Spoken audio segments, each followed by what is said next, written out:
maafisa kutoka taasisi ya udhibiti ubora wa mbegu nchini TOSCI kanda ya Nyanda za Juu Kusini wamefanya ukaguzi wa kawaida katika maduka ya uuzaji wa mbegu jijini Mbeya. Wakati wa ukaguzi huo, wakulima pamoja na wauzaji wametoa kilio chao kuhusu ucheleweshaji wa mbegu kwa wakati, hali inayowalazimu baadhi yao kununua mbegu zisizo na uhakika. Mbegu zile wanazozihitaji hapa, kwa mfano 719 inastawi sana maeneo. Sasa muda ule ambao ni msimu wa upande, unashangaa hiyo mbegu haipo.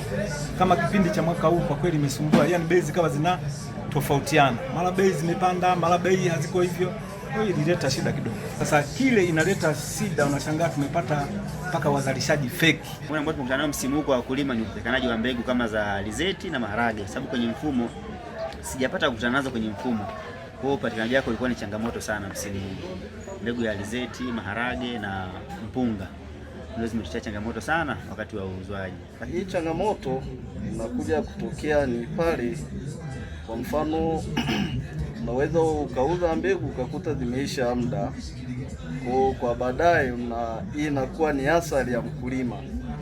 Kwa baadaye yule mkulima lazima atakufuata. Mwakilishi wa halmashauri ya jiji la Mbeya katika ukaguzi huo, afisa kilimo wa kata Igawilo, Bi Flavia Fidelis, amewataka wakulima kununua mbegu zenye nembo ya TOSCI, huku akieleza athari za kutumia mbegu ambazo hazina nembo hiyo. Athari ambazo naweza kuzipata ni pamoja na kupata mbegu ambayo haitaota kama inavyotakiwa.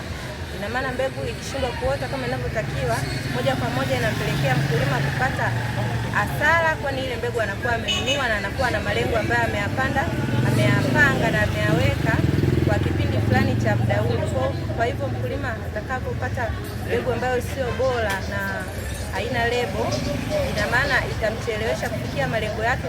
Akizungumzia namna TOSCI inavyokabiliana na tatizo la ucheleweshaji wa mbegu kwa wakulima, mkaguzi wa mbegu kutoka TOSCI kanda ya Nyanda za Juu Kusini, Bwana Flenki Mulenga Steven, amesema taasisi hiyo inaendelea kushirikiana na wadau wa sekta ya kilimo kuhakikisha mbegu bora zinapatikana kwa wakati na kwa wingi. Tutaendelea kuwakumbusha makampuni ambao ndio wazalishaji wa mbegu nchini kuendelea kuleta mbegu kwa wakati sokoni, kwa sababu TOSCI sasa hivi hakuna ucheleweshaji. TOSCI ukipeleka maabara mbegu ni ndani ya siku 7 unapata majibu. Samuel Mpogole, Hope Channel Tanzania.